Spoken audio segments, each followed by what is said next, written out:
Rəngarəng proqramının canlı efirində aparıcı Zaur Nəboğlu ilə müğənni Pərvin Lətifov arasında gərgin anlar yaşanıb.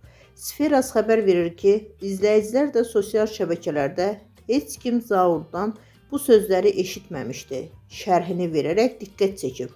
Hadisə Vəfa Şərifovanın ifasının təqdim olunması zamanı baş verib.